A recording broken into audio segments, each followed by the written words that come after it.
नमस्कार दोस्तों, जय माता दी। अगली युद्धकांड रामायण में आप सबका स्वागत है। तो चलिए वीडियो शुरू करते हैं। हनुमान जी को श्री राम ने भेजा कि माता सीता को ये खबर पहुंचा दे कि रावण की मृत्यु हो चुकी है। हनुमान जी ने माता सीता जी के पास जाकर ये खबर पहुंचा दी। माता सीता ने अपना संदेश दिया और हनुमान वापस लौटकर श्री राम के पास माता सीता का संदेश लेकर आए। इसके बाद उन्होंने श्री राम से आग्रह किया कि वो तत्काल माता सीता से भेंट करने जाएं।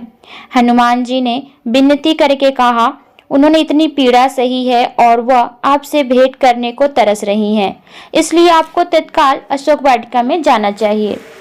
यह अनुरोध सुनकर राम की आंखों में आंसू बहने लगे। अपनी आंखें नीचे कर श्री राम ने विभीषण को आदेश दिया, सीता को स्नान करके वस्त्रों और तथा दिव्य आभूषणों से सुसज्जित हो जाने के उपरांत उन्हें मेरे पास लेकर आए। विभीषण अशोक वाटिका में गए और एक राक्षसी के माध्यम से उन्होंने अपने आगमन की सूचना भिजवाई। अत्यंत विनम्रता के साथ माता सीता के पास पहुंचकर विभीषण बोले, श्री राम आपसे मिलना चाहते हैं। सबसे पहले कृपया करके स्नान कर लें और इन दिव्य वस्त्रों और दिव्य आभूषणों को धारण कर लें। इसके बाद मेरे द्वारा लाई हुई पालकी पर विराजमान होकर चले, क्योंकि श्री राम की यही इच्छा है। माता सीता बोली, मैं इसी समय श्री राम से मिलना चाहती हूँ। मैं पहले स्नान नहीं करना चाहती।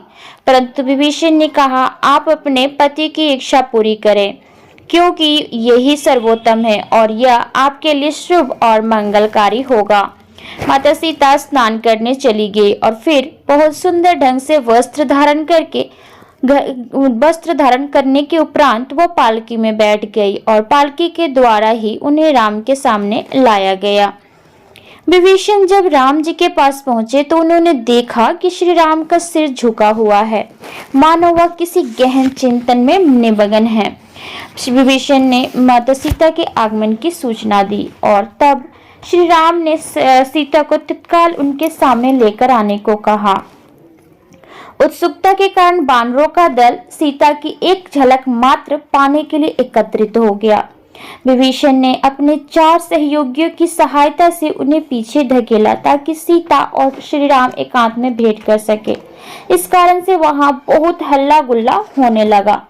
अपने निष्ठावान सेवकों के प्रति अपने प्रगाढ़ स्नेह के कारण राम को यह देखकर कष्ट पहुंचा, इसलिए उन्होंने विभीषण से कहा, इन बानरों को परेशान ना करें। किसी पतिव्रता स्त्री को विपन्नता या युद्ध के दौरान, स्वयंवर के समय, यज्ञ के समय या किसी विवाह समारोह में सार्वजनिक रूप से देखे जाने में कोई बुराई नहीं है।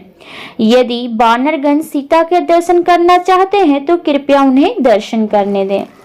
श्री राम ने आदेश दिया, सीता को पालकी से उतारकर पैदल ही मेरे पास लाएं। विभीषण जब सीता को साथ लेकर आने लगे तो सभी बानर प्रमुखों को समझ आ गया कि श्री राम बहुत कठोर और गंभीर मन स्थिति में हैं। उन्हें न केवल यह देखकर आश्चर्य हुआ कि राम सर्वसाधारण के सामने सीता से पैदल आने को कह रहे हैं, बल्कि उनका पूरा व्यक्तित्व ही अत्यंत गंभीर दिख रहा है। सीता बहुत शर्माते सकुचाते हुए सरल हृदय के साथ राम की ओर बढ़ी, मानो वह स्वयं अपने मन में समाती जा रही हो। तब सीता ने जब अपने प्रिय पति का सुंदर मुख देखा तो उनकी सारी पीड़ा दूर हो गई और उनका मुखमंडल फिर से पूर्ण चंद्र के समान दमक उठा। सीता उन्हें अत्यधिक प्रेम और स्नेह के साथ निहारने लगी। तब श्री राम ने अपने हृदय में दबी भावनाओं को प्रकट करना आरंभ किया।